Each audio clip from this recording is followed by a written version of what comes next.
आज पूरे देश भर में संविधान निर्माता और महान समाज सुधारक बाबा साहब डॉक्टर भीमराव अंबेडकर की जयंती बड़ी ही श्रद्धा और सम्मान के साथ मनाई जा रही है। इसी कड़ी में उत्तर प्रदेश के मैनपुरी के आजाद नगर में भी अंबेडकर जयंती का भव्य आयोजन किया गया, जहां लोगों में खासा उत्साह देखने को मिला है। आजाद नगर में सुबह से ही जयंती को लेकर तैयारियां शुरू हो गई थी। बता दें कि बाबा साहब की प्रतिमा को फूल मालाओं से सजाया गया और पूरे क्षेत्र में झंडे और बैनर लगाए गए। लोगों ने बढ़ चढ़कर इस कार्यक्रम में हिस्सा लिया और रैली निकालकर बाबा साहब के विचारों को जन जन तक पहुंचाने का प्रयास किया है। प्रदेश में आज छोड़ो पूरे भारत में भारतीय संविधान डॉक्टर भीमराव अंबेडकर की रचयिता उनका जन्मदिन बड़ी धूमधाम से मनाया गया है। और इस वक्त में मैनपुरी के आजाद नगर में खड़ा हूँ और यहाँ पर मैं आपको लोगों में कितना उत्साह है और मैं आपको ये दिखाना चाहते हैं कि डॉक्टर भीमराव अंबेडकर को लेकर के लोगों में कितना जागरूक है और कितना उत्साह है। लोगों से बातचीत करके पता लगाता हूँ कि सर आपका क्या नाम है? आपका नाम डॉक्टर भीमराव अंबेडकर के ऊपर क्या कहना चाहेंगे आप? बाबा साहब हमारे देश के मसीहा थे और उन्होंने जो कर दिखाया वो कोई और करके नहीं दिखाया करता और हम लोगों के सभी के मसीहा थे और बहुत कुछ उन्होंने दिया जो मुँह से कह भी नहीं सकते। बाबा साहब का क्या उद्देश्य था लोगों के लिए? बाबा साहब कह रहे थे कि संघर्ष रहिए, शिक्षक बनिए, हम लोग एक साथ मिलकर चलें और आगे बढ़ें। जी मैं और दूसरे से भी बात करना चाहूँगा। सर आपका क्या नाम है?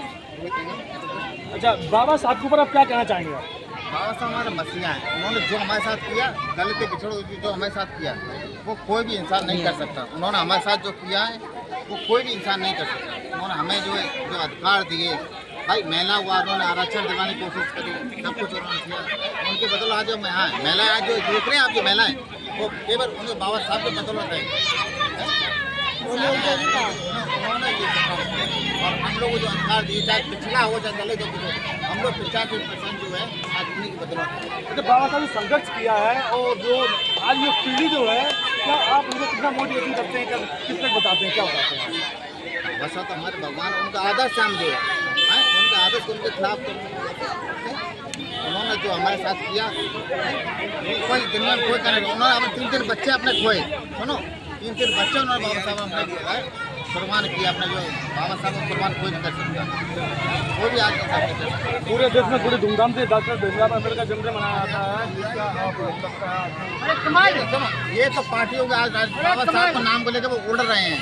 सुनो, बाबा साहब के नाम को लेकर उन्हें वोट की बैंक राजनीति कर लेते नहीं। बाबा साहब वोट की राजनीति नहीं, इंसानी की राजनीति, इंसान थे। पिछले साल लगभग में 135 देशों में डॉक्टर भीमराव का जन्म मनाया जाता है। इस बार कितने लग रहा है कितने देशों में मनाया जाता है? सारे जी मैं और भी बात आपसे बात करना चाहता हूँ। सर आपका क्या नाम? सर मेरा कहना ये है कि जो बाबा साहब जो थे वो पूरे विश्व के रत्न है, ना कि भारत के रत्न है, पूरे विश्व के नेता है।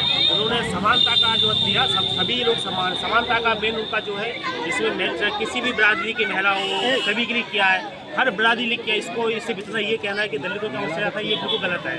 वो सभी के मसीहा है, विश्व रत्न है। उनकी जयंती को लगभग 152 देश बना रहे हैं। आज विश्व के 152 देश बना रहे हैं। वो सिर्फ हमारी नेता नहीं, पूरे विश्व के नेता है। पिछली बार 135 लोगों देशों में बनाया गया था। 152 देश में मनाया जा रहा है।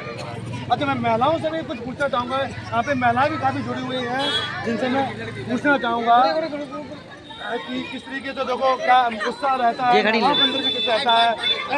जी दीदी नमस्कार। दीदी क्या नाम है आपका? डॉक्टर भीमराव अम्बेडकर जयंती जो आज बड़ी धूमधाम से मनाया गया है, इसके बारे में क्या कहना चाहेंगे? ये हमारे लिए एक त्योहार की तरह है, जैसे और भी फेस्टिवल होते हैं उनसे भी बड़ा त्योहार है हमारे लिए। तो क्या सीखती हैं डॉक्टर भीमराव? उनका उद्देश्य हमारे समाज के लोग हैं, एकता लाना और जो भी हमारी जात के लोग थे उनको और ऊपर उठ के आगे बढ़ना, पढ़ाना, ये सब। आप उनके बारे में कुछ और कुछ कहना चाहेंगे? आज भी हम खा रहे हैं, पी रहे हैं, रह रहे हैं, सब उन्हीं की बदौलत। बहुत अधिकार दिए उन्होंने आपको है। तो मैंने यहाँ पे काफ़ी लोगों से बात की, उन्होंने अपनी अपनी दिल की भावनाओं को बताया और कहा है कि उन्होंने मुझे जीने की एक भावना दी है और यहाँ पे शिक्षा को लेकर के उन्होंने काफ़ी मेहनत की और उनके प्रणों पर हम चल रहा हूँ। इससे हमारा देश अब से तो हमारे साथ में मनोज